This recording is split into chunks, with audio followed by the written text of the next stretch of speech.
இந்த வீடியோ உங்களுக்கு பிடிச்சிருந்ததுன்னா லைக் பண்ணுங்கள். இதுவரைக்கும் அன்னை சமையல் சேனலை சப்ஸ்கிரைப் பண்ணலன்னா ரெட் கலர் சப்ஸ்கிரைப் பட்டனை கிளிக் பண்ணுங்கள். தேங்க்யூ. அன்பு நண்பர்களே, அனைவருக்கும் அன்னை சமையலின் அன்பான வணக்கங்கள். இன்னைக்கு அன்னை சமையலை நம்ம பார்க்க போகிற ரெசிபி முட்டை பிரியாணி. வாங்க எப்படி செய்யறதுன்னு பார்க்கலாம். முதல்ல 2 முட்டையை வேக வச்சு எடுத்து வச்சுக்கோங்க. இது மாதிரி அங்கங்கே லேசாக கீறிக்கோங்க, அப்போ தான் மசாலா உள்ளே போகும். இப்போ அடுத்து இதில் கொஞ்சம் மஞ்சத்தூள், 1/4 டீஸ்பூன் மிளகாத்தூள், 1/4 டீஸ்பூன் தனியாத்தூள்,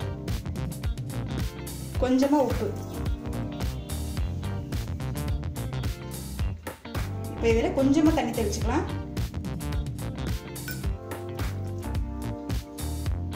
இப்போ இது எல்லாத்தையும் சேர்த்து பெசரிடலாங்க. இப்போ இது நல்லா பெசரியாச்சு. இதை எண்ணெயில் போட்டு லேசாக வறுத்துக்கலாம். கடாயில் தேவையான அளவு நல்லெண்ணெய் ஊற்றி வச்சுக்கோங்க. இப்போ முட்டையை சேர்த்துக்கலாம்.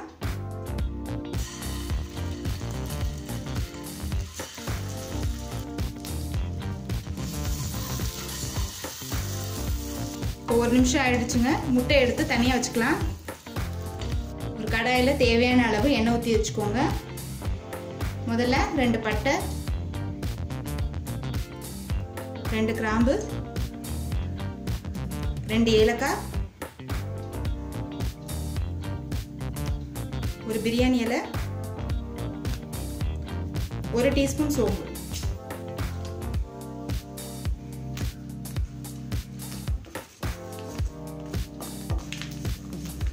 அடுத்தது 2 பெரிய வெங்காயம்,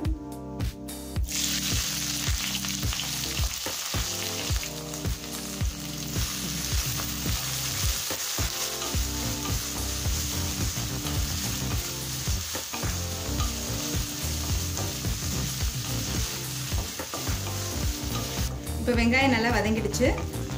அடுத்ததா பொடியா நறுக்கின 2 பச்சை மிளகாய், 1 டீஸ்பூன் இஞ்சி பூண்டு விழுது,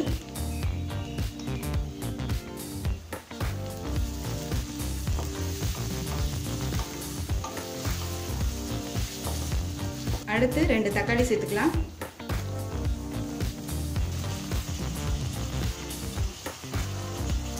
தேவையான அளவு உப்பு.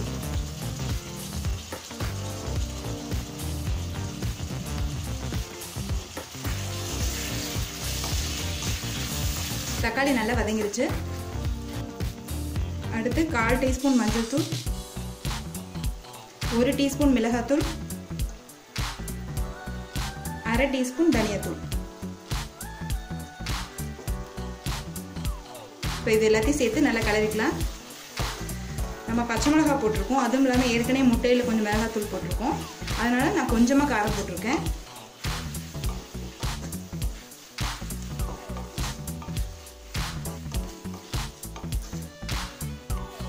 ஒரு 1 நிமிஷம் வரைக்கும் ஸ்லோலே இருக்கட்டும், மிளகாத்தூள் வாசனை போகிற வரைக்கும்.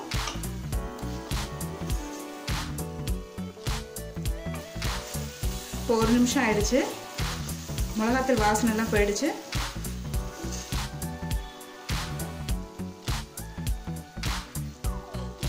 இப்போ ஒரு 3 முட்டையை இது மாதிரி பீட் பண்ணி இதில் சேர்த்துக்கலாம்.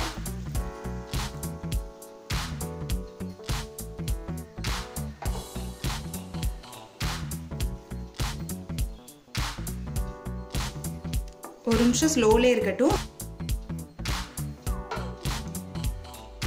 எப்பவுமே முட்டை பிரியாணி செய்யும் போது வெறும் பாயில்டு எக் மட்டும் போட்டிங்கன்னா அந்த அளவுக்கு டேஸ்டாக இருக்காது. இது மாதிரி முட்டையை அடித்து சேர்த்திங்கன்னா முட்டை பிரியாணி டேஸ்ட் ரொம்ப நல்லா இருக்கும்.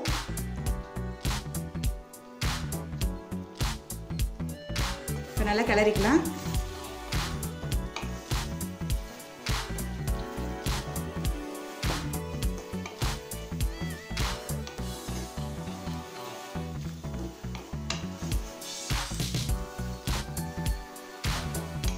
இப்போ பார்த்தீங்கன்னா முட்டை வந்து முக்கால்வாசி வெந்துருச்சு. இப்போ இதில் வேக வச்ச முட்டையை சேர்த்துக்கலாம்.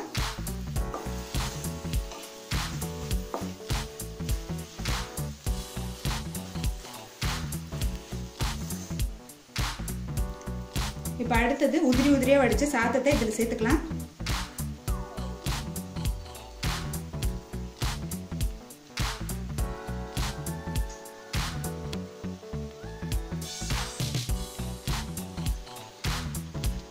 சாதம் உடையாத மாதிரி மெதுவாக கிளறிக்கோங்க.